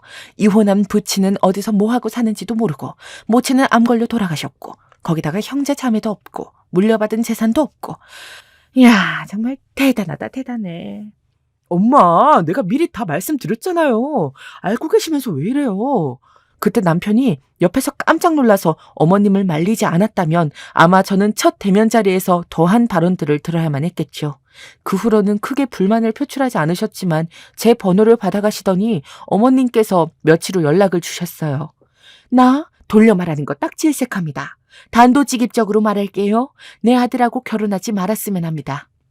어머니 뭐가 그렇게 마음에 안 드시는 건지. 아니 상식적으로 생각을 해보세요. 생각을. 그쪽 같으면 금쪽같이 키운 내 새끼를 근본 하나 없는 사람한테 보낼 수 있겠어? 어디서 산거지 같은 고아년이 내 아들하고 결혼하겠다고 설쳐? 생각할수록 불이 터지네. 어머님이 악다구니 쓰는 것을 저는 가만히 들어주다가 통화가 끊겼습니다. 휴대폰 액정을 멍하니 내려다보는데 화면이 꺼진 까만 액정에 제 얼굴이 비치는 것을 보고 그제야 눈물이 흐르고 있었다는 것을 알았네요. 이루 말할 수 없는 비참함이었습니다. 저를 그토록 싫어하신다는데 감히 결혼을 진행하겠다는 생각은 없었어요. 어떻게 하면 서로 상처 안 받고 헤어질 수 있을까 이런 생각을 하고 있었죠. 그런데 상황은 의외의 방향으로 흘러가게 되었습니다. 자기야, 우리 아버지는 손주를 빨리 보고 싶으시대. 어머님과 남편이 대립하고 있는 가운데 아버님께서 나서셨다는 거예요. 뭐가 됐든 좋으니 아들이 빨리 결혼해서 손주를 보는 쪽을 원한다고 그렇게 강경한 말씀을 하시는 바람에 어머님의 기가 꺾였습니다. 저는 많은 걱정이 앞섰지만 사랑 하나만 보고 결혼하였어요. 작은 빌라에서 시작한 저희 부부의 신혼생활은 알콩달콩 즐거웠습니다. 별별 핑계를 대가시면서 굳이 버스로 30분 넘게 걸리는 거리를 자주 오신 어머님의 표정으로 보아 즐겁지 않은 사람도 분명 집안에 존재하셨지만요. 남편이 제 곁에 있어서 행복했고 앞으로 어떻게 뭘 하면서 살지 저 나름의 구상을 하게 되었어요. 그런데 저희의 예상 밖으로 너무나도 빨리 아이가 생겨버렸습니다. 병원에 갔을 때 이미 12주 차였고 저는 경악할 수밖에 없었네요. 생리불순이 종종 있어 왔기에 대수롭지 않았었고 그래서 설마 임신일 거라고는 생각하지 못했습니다. 깜짝 놀라긴 했어도 남편은 크게 기뻐해 주었어요. 아버님께서도 축하 인사를 전해주셨는데 다만 어머님께서는 약간 떨떠름한 기색이셨죠. 병원에서 저보고 몸이 허약하다면서 태아에게 영향 가지 않도록 각별히 조심하면서 태교에 신경 쓰라고 강조를 하였습니다.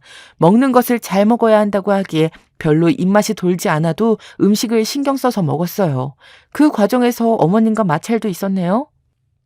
예, 설마 그거 내가 이번에 만든 삼계죽이니? 네? 네, 어머니. 이거 정말 맛있네요.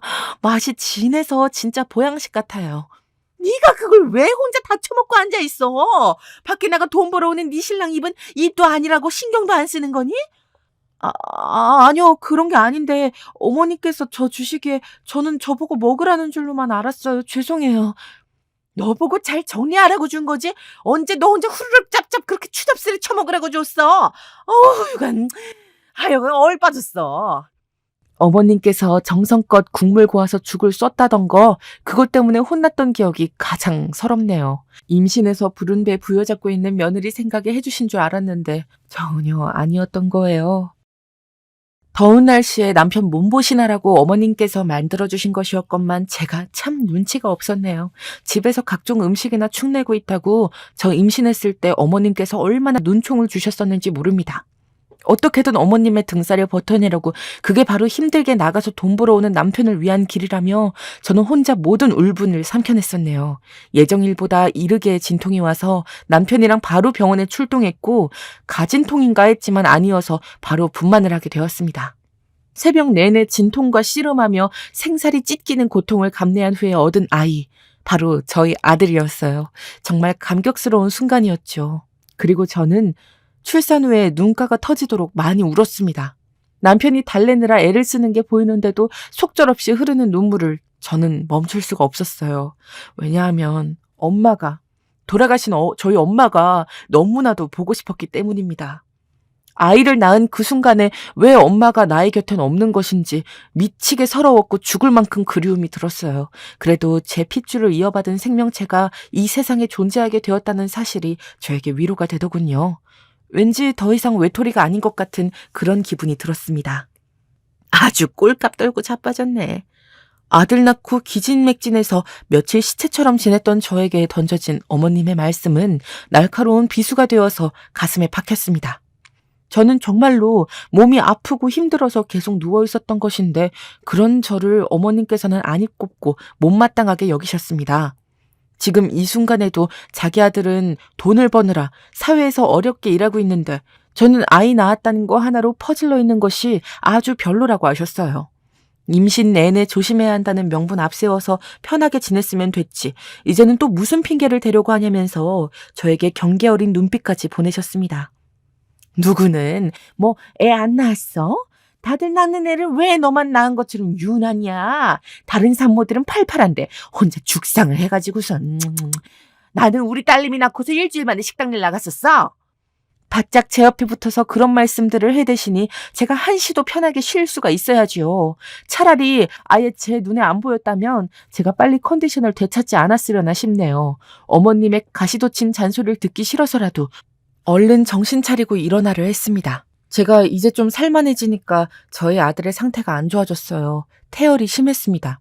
붉게 달아오른 뺨만 봐도 제 가슴이 문드러졌습니다. 항상 뜨끈하니 피부 또한 건조했고요. 좋다는 보습제는 다 구매했고 병원에도 가느라 돈이며 온 신경을 다 쏟았어요. 제가 낳은 아이 모든 게 다 제 잘못인 것 같아서 더욱 마음이 아팠습니다. 그러면서 너무 스트레스를 받았었나 봐요. 아기 태열이 차도를 보이고 많이 호전되었는데 이번에는 또다시 저의 몸 상태가 나빠졌습니다.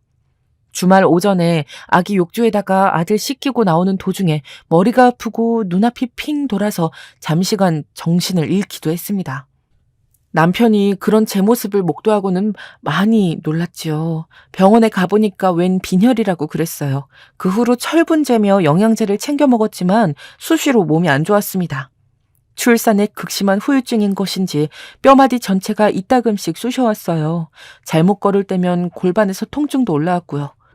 가장 중요한 것은 체력이 바닥을 쳐 있었다는 것입니다. 하루 온종일 무언가 활동을 하면 다음 날에는 꼼짝없이 반나절을 침대에 누워 있어야 할 정도였어요. 젊은 애가 체력이 없긴 왜 없어? 밖에 나가서 동네 한 바퀴씩 달려봐라. 체력이 생기나 안 생기나. 이게 다 의지박약에 게을러 처먹어서 이런 것 아니야? 그런 저를 향해 어머님께서는 늘 못마땅한 언사를 쏟아내셨습니다. 저는 저희 갓난 아들이 행여라도 그러한 부정적인 언어를 듣게 될까봐 가끔씩 어머님께서 욕을 하실 때면 아들의 귀를 살포시 손으로 감싸주었어요. 그러면 그 모습을 보고 어머님께서 저에게 혀를 끌끌 차셨죠. 자기 아들은 밖에 나가서 처자식 먹여 살리겠답시고 발바닥 닳도록 열심히 일을 하고 있는데 며느리란 것은 도대체 뭘 할 줄 아냐는 게 어머님의 한탄이었습니다.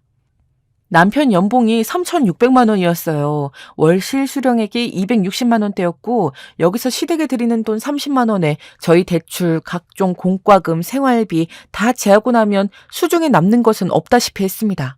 특별히 저축이란 개념으로 이어질 만한 금액이 남질 않았던 것이죠. 아끼고 아끼면서 그래도 저희 아들 방긋방긋 웃어주는 것 한 번에 모든 고충이 날아가는 것을 느끼며 지냈습니다. 환절기였는데 남편이 크게 감기 몸살에 걸렸어요. 밤에 자기 전에도 몸이 안 좋다 그러더니만 출근하고 나니까 더 안 좋아졌대요. 정말 간신히 업무를 했다고 합니다. 증세를 봐도 그랬고 남편이 말하기로는 전에 감기 몸살 걸렸을 때마다 딱 이랬다고 하는 걸로 미뤄봐선 의심의 여지가 없었지만 그래도 시국이 시국이다 보니까 코로나일까 봐 걱정이 되었습니다. 집 근처 검사소에서 검사를 마치고 온 남편은 작은 옷방에만 들어가 있었어요. 제가 이불 두툼하게 깔아주었고 남편이 감기 몸살에 걸릴 때면 꼭 마신다는 이온 음료랑 좋아하는 주전부리도 넣어주었죠.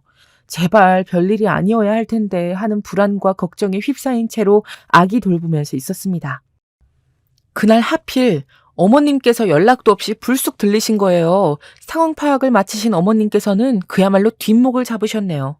남편이 곤히 자고 있는 것을 확인하시고서는 차마 큰 소리를 지르지 않으셨지만 저를 향해 매서운 말들을 쏟아내셨습니다. 네가 뭔데? 네가 뭔데 니까짓 게 몰합시고 내 아들 저렇게 골병들이게 한 것도 모자라서 옷방에다가 처박아 놓고 생고생을 시켜? 저는 안방을 쓰라고 했는데요. 애기 침대가 안방에 있다 보니까 절대 안 된다고 그래서 제가 어쩔 수 없이. 시끄러워! 잔말 말고 너도 나가서 돈 벌어라. 더 이상 내 아들만 힘들 꼴 못 봐주겠으니까. 너 일 다닌다 그러면 애는 내가 봐주마. 땡전 한 푼 없이 고아 신세로 우리 집안에 들어와 놓고서는 앞으로 계속 붙어먹을 속셈은 아니었겠지? 어머님 말씀을 듣다 보니까 정말 머리가 아프고 속이 다 울렁거려서 뭐라 상대하고 싶지가 않았습니다. 그냥 무조건 알겠다고만 했어요. 저도 지긋지긋한 참이었으니까요. 천만다행으로 남편은 코로나 검사 결과 음성이었고 꼬박 이틀을 더 앓은 끝에 자리를 털고 일어났어요. 다시 쌩쌩해져서 출근하는 남편을 보는데 제가 진짜 미안하기도 하더라고요. 부족하디 부족한 저를 만나지 않았더라면 남편도 조금 더 편하게 살지 않았을까 싶은 생각이 들었거든요. 며칠 후 남편에게 저 일자리 알아보겠다고 말을 건넸습니다. 아기도 이제 괜찮으니까 염치불구하고 시댁에 맡기고 출근하면 될 것 같다고요. 제가 사실상 무경력자 수준이었기에 좋은 일자리, 괜찮은 급여를 기대할 수는 없었지만 푼돈이라도 벌어오면 저희 집 가게에 이바지는 될 거라면서 차분하게 남편을 향해 제 의사를 전달하였습니다. 사실 남편은 곧바로 저를 만류하였어요. 애도 너무 어리고 저의 건강 상태도 좋지 않으니까 굳이 취업을 서두르지 않았으면 좋겠단 거였죠. 미안해. 내가 더 많이 벌어왔다면, 내가 조금 더 괜찮은 남편이라서 좋은 직장을 가지고 있었다면 굳이 지금 힘들게 취업하겠다는 말을 안 했을 텐데 내가 못나서 그런 것 같다. 남편이 되려 죄책감으로 힘들어해서 제가 그런 거 아니라고 달래면서 위로를 해줬네요. 아직 젊은 제 나이에는 나가서 일을 하는 게 자연스럽다고 그렇게 말을 했어요. 그렇게 많은 생각으로 머릿속이 복잡해져 있을 때 저는 연락 한 통을 받게 되었습니다. 생각 없이 받은 전화, 놀랍게도 저에게 전화를 걸어온 사람은 바로 제 아빠였습니다. 제 번호는 어떻게 하시고 연락을 하신 거예요? 누구예요? 제 번호 알려준 사람이. 네 번호는 진작에 알고 있었다. 그동안 내가 망설였을 뿐이지. 어떻게 살고 있는지 궁금해서 연락을 한 건데 잘 살고 있냐? 네, 결혼해서 애까지 낳고 아주 행복하게 잘 살고 있어요. 제 인생에서 누군가만 없으면 전 행복하거든요. 그래, 잘 됐구나. 곧 네 생일인데 혹시 받고 싶은 건 없고? 용돈이나마 챙겨주고 싶은데. 됐어요. 전혀 필요 없으니까 저 신경 쓰지 말고 지금까지처럼 잘 먹고 잘 사세요. 알았다. 잘 지낸다니 다행이야. 건강하게 지내라. 갑작스러운 통화가 종료된 후에 저는 숨죽여서 울었습니다. 아빠의 목소리가 조금씩 느리게 이어진 것에 뭔가 망설임이 많이 담긴 듯한 인상을 받았어요. 저에게 하실 말씀이 사실 있으니까 전화를 하셨던 거겠죠?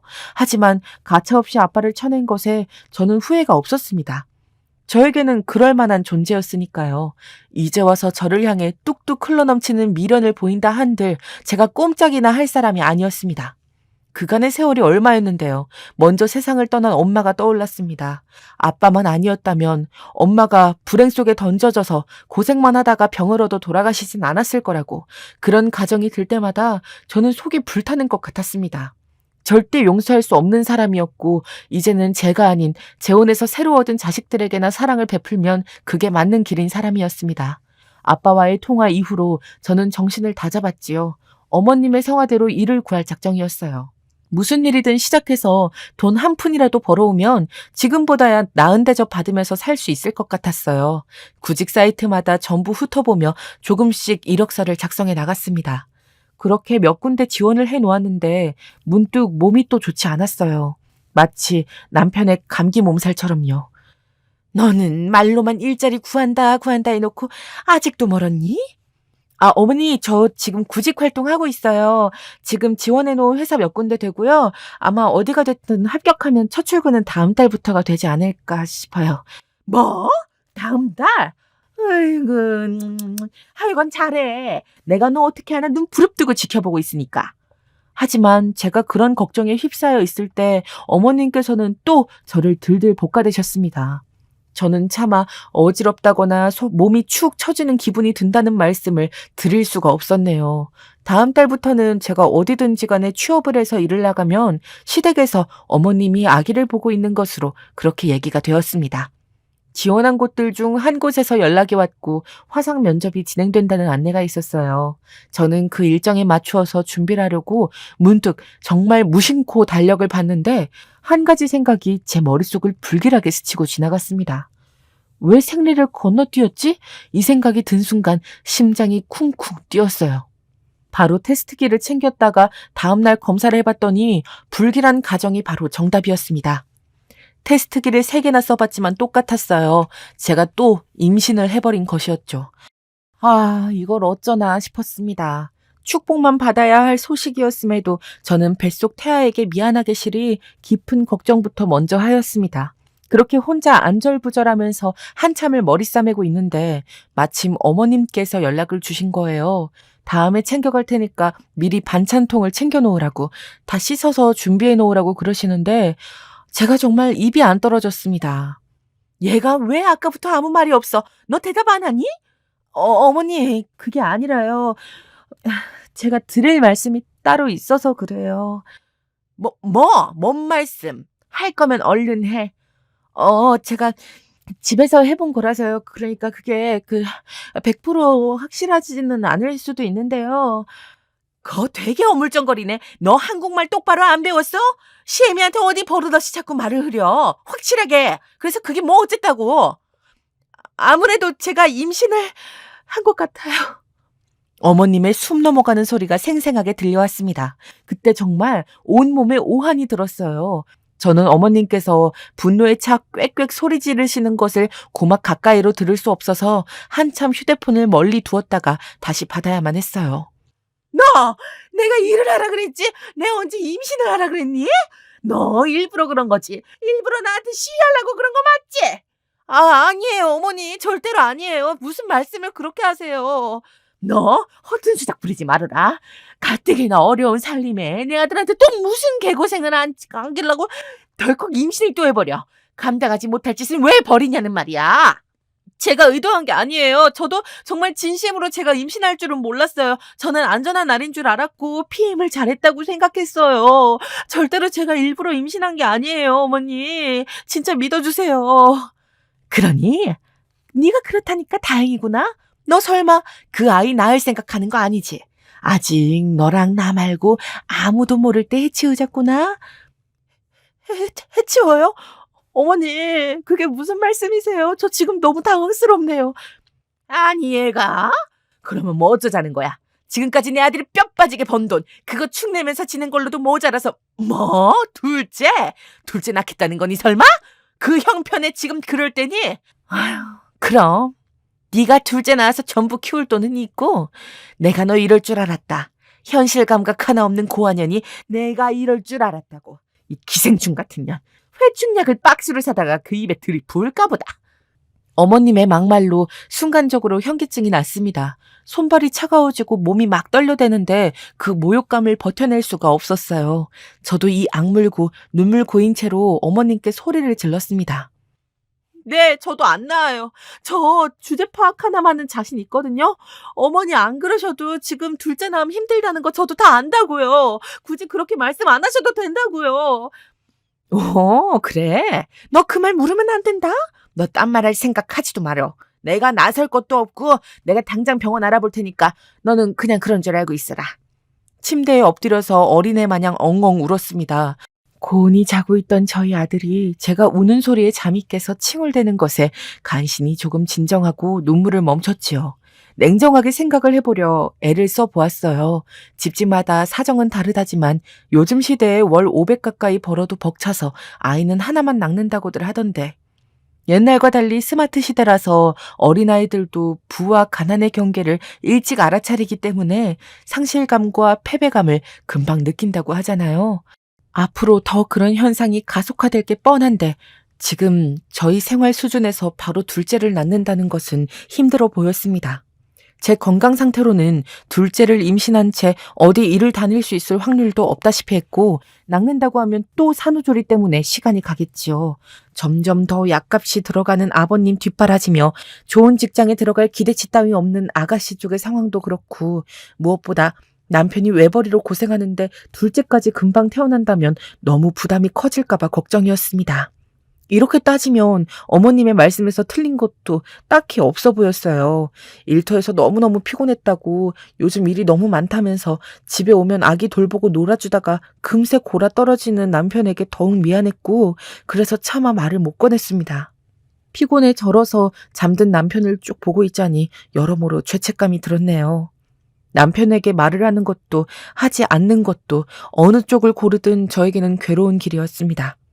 저는 힘든 고민 끝에 한 가지 선택을 하게 되었습니다. 그것은 용기를 수반하는 선택이었어요. 제가 아빠에게 먼저 연락을 했습니다. 극한의 상황에서 제가 더 이상 가릴 처지가 아니었습니다. 전화해서 제발 저 좀 도와달라고 떨리는 목소리로 사정을 털어놓았습니다. 한참을 듣고만 있던 아빠가 마침내 입을 열었는데요. 문제만 해결된다면 너 그럼 그 아이 낳고 싶으냐? 그건 당연하죠. 제 아이인데. 제 뱃속의 생명인걸요. 그래, 알았다. 내일 그 병원에 가기로 했다고? 넌 나랑 가자. 주소 보내주면 내가 찾아가마. 조금 얼떨떨한 채로 눈물 닦으면서 아빠에게 저희 집 주소를 보냈습니다. 간밤에 잠을 설쳤고 남편 출근길 배웅하면서 가슴 한켠이 시큰해지는 걸 느꼈어요. 부디 무사히 보내는 하루가 되기를 빌었죠.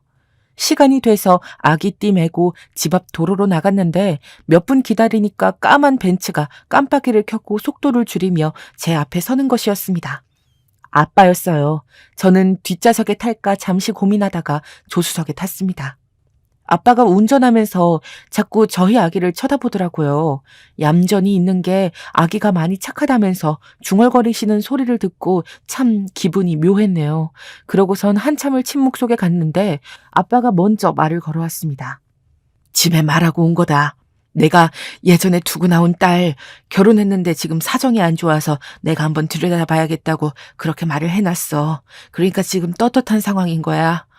아빠의 말에 살짝 힘 빠지는 웃음이 나왔네요. 엄마랑 저에게도 떳떳한 사람이었으면 참 좋았을 텐데 왜 안 그러셨을까 이 생각이 앞섰기 때문입니다. 저기 제 시어머니 같은데요. 병원이 있는 건물 근처에 다다르자 어머님의 걸어가시는 뒷모습이 보였습니다. 제 말에 아빠는 차를 천천히 모셨고 저는 창문을 다 내리고선 어머님 옆에 차가 다다랐을 때 인사를 건넸어요. 어머니 오셨어요? 에? 넌 지금 이게 뭐니? 어머니 같이 올라가요. 주차장에 차 대고 올게요. 어머님께서 화들짝 놀라신 눈치였기에 저는 그 순간부터 속에서 올라오는 만족감을 맛보았습니다. 그런데 차에서 내리니까 주차장 입구에 어머님이 서 계셨어요. 머리를 깔끔하게 넘기고 캐주얼 수트를 차려입은 저희 아빠가 운전석에서 내리는 걸 보실 때의 표정은 정말 가관이셨죠. 저희가 다가갈 때까지 그대로 망부석이셨어요. 제가 무어라 소개를 하기도 전에 아빠가 먼저 입을 떼셨습니다. 처음 뵙겠습니다, 사부인. 제가 우리 딸의 친부되는 사람입니다. 예? 친부시라고요? 예, 제가 아버지입니다. 우리 딸애가 어릴 적에 이혼을 한지라 오래 소식이 끊겼다가 결혼한 것을 알고 어떻게 사나 궁금했는데 글쎄 마침 둘째를 임신했다지 뭡니까? 그러다 아주 독특한 이야기를 듣게 되었네요. 아빠의 말에 어머님이 마른 침을 크게 꿀꺽 삼키시는 게 제 눈에 들어왔습니다. 풍채나 말투에서부터 압도적인 포스를 품어내는 아빠 앞에서 어머님은 마치 물에 빠진 생쥐 마냥 기세가 볼품없어 보였어요. 사부인께서는 둘째 손주를 안 보고 싶으신가 봅니다. 그렇다기보다는 그 상황이 어떻게 되다 보니까 초면에 외람된 말씀 드려야겠습니다. 저는 지금 상당히 우리 딸애를 이혼시키고 싶은 생각을 하고 있습니다. 아니, 갑자기 이혼이라니 무슨 말씀이세요? 딸애한테 시어머니로 모시라고 하기에는 사부인께서 너무 저급하고 저열하십니다. 저희 집안 수준에 맞지 않아요. 아빠의 발언에 저도 속으로 깜짝 놀라고 있는데 어머님의 얼굴이 시뻘겋게 달아오르는 거예요. 얼굴 전체가 완전히 빨개져서는 저를 한번 흘겨보시곤 말씀을 하시는데 저는 무슨 염소 한 마리 온 줄 알았습니다. 목소리를 덜덜 떠시더라고요. 저희 아들하고 우리 며느라기가 얼마나 사이가 좋은데 이혼을 운운하시다니요. 갑자기 너무 섣부르시네요. 돈 때문에 어려워서 그랬지 저희 고부관계는 아무 이상도 없습니다. 그러셨습니까? 돈 그거 제가 지원 가능합니다. 앞으로 참견 안 하셔도 되겠습니다. 저는 딸애가 시집살이를 안 했으면 하는 바람을 갖고 있는데 사부인께서 알아주시면 좋겠군요. 그러시죠. 그럼 오늘 일정은 없는 걸로 예약 취소는 사부인께서 넣으시죠. 그럴게요. 모셔다 드리고 싶지만 저희가 바쁜 관계로 이만 인사드리겠습니다. 딸애한테 백화점 쇼핑이나 시켜줄까 싶어서요. 어머님께서는 어리 빠진 얼굴로 굳어 계셨고 저는 아빠와 함께 다시 차에 올라타서 주차장을 빠져나갔습니다. 백미러로 힐끔 보니까 어머님께서 그 자리에 주저앉아 계시더군요. 와, 속에서 후련함이 올라왔습니다. 그날 아빠랑 고급 레스토랑에서 늦은 점심을 같이 먹었는데 제가 음식을 먹는 동안 아빠가 저희 아기를 안고 계셨어요. 저는 괜히 멋쩍어서 고개 숙이고 접시에만 집중했습니다. 네 엄마가 죽기 전 나에게 남긴 말이 이거였다. 그때 들려온 아빠의 목소리에 제가 얼른 고개를 들었죠. 엄마의 유언? 이건 처음 듣는 얘기였으니까요. 단 한 줌 미안한 마음을 품고 있거든. 그 죄책감으로 네 딸 도우라고, 네 친딸이라고 나한테 이렇게 말을 하더구나. 나는 그러겠다고 죽어가는 사람 앞에서 약속을 했다. 어느새 포크를 내려놓은 저는 손으로 입을 틀어막고 있었습니다. 엄마가 그런 부탁을 남겼을 줄은 상상도 못하고 살아왔었습니다. 내가 약속하겠다고 하니까 네 엄마 표정이 편해지더구나. 나는 그 모습을 한시도 잊은 적이 없다. 내가 용서받을 수 없는 죄인임을 잘 알아. 그저 네 엄마와 한 약속 그리고 친아빠로서의 도리만 하게 해줬으면 싶구나. 저는 그 어느 때보다도 엄마의 존재가 간절해져서 소리를 죽이고 가슴 아프게 울었습니다. 아빠는 제가 한참을 울분을 쏟을 때까지 묵묵히 기다려주셨습니다. 그날 저는 남편에게 지금까지 있었던 일을 모두 다 말해주었어요. 아빠의 존재, 둘째의 임신, 어머님의 만행까지 모두 다요. 남편은 정말 미안하다며 제 앞에서 무릎을 꿇었고 저는 그럴 것 없다면서 말렸습니다. 저희는 그 순간 서로를 향한 애틋함으로 부둥켜 안고 울었어요. 남편은 제 친부가 부자라는 사실보다 어머님의 행각과 제가 둘째를 포기하려고 했었다는 사실에 더욱 초점을 두었습니다. 이게 저에게는 크나큰 위로가 되어 주었어요. 저희 엄마가 그랬었거든요. 네가 사랑하는 남자를 찾는 것도 중요하지만 결혼은 너를 정말 사랑하는 남자랑 하라고요. 조건 부족하고 재미없어도 너 하나만 보고 살 것 같은 외골수랑 결혼하라고 강조했었어요. 아빠한테 대었던 과거 때문에 엄마는 제가 그렇게 살지 않기를 바라셨던 거겠죠. 엄마 덕분에 저만 보는 남편과 결혼했고 아빠 덕분에 시집살이 탈출하게 됐습니다. 아주 묘한 부모 아래 자식, 그게 바로 저인 것 같아요. 저희 집은 곧 이사를 갑니다. 아빠가 제 명의로 집을 마련해 주신다고 해서요. 시댁과 더 멀리 떨어진 위치로 갈 것 같아요. 어머님께서 눈물을 쏟으며 손이 발이 되도록 빌고 계신데 남편이 아주 완강해서 소용없습니다. 아버님 또한 둘째를 잃을 뻔한 일을 아시고는 크게 분노하셔서 어머님께서는 요즘 댁에서 지내기도 어려우신 것 같더라고요. 안 되셨다는 생각은 전혀 안 들어요. 이제 저도 우울함 떨쳐내고 정신 바짝 차려야죠.